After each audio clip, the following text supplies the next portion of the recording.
Good morning everyone. Today we're going to talk about the box, but we're going to talk about the width of the box. In the example I'm showing you, I have 3 boxes and 3 of them have a different thing in them. But before we start, the HTML, it's plain and simple, so we don't going to talk about it. In the CSS first part I did margin 0 and padding 10, so everyone has the same margin and padding. Now the background I did them different, so you see where it starts and where it stops.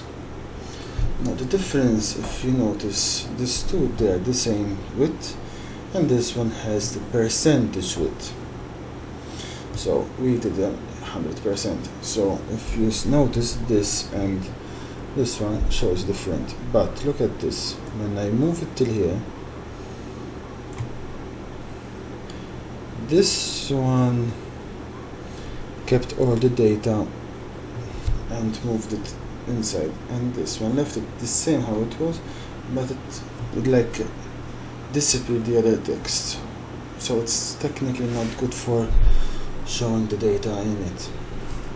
And the percentage is good, and the width of the second one, its width is good too. Now what we did?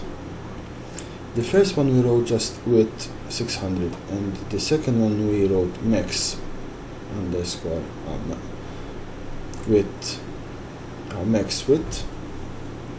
And then the third one we use width, but we use the percentage, and that you use it how actually you wish to use it.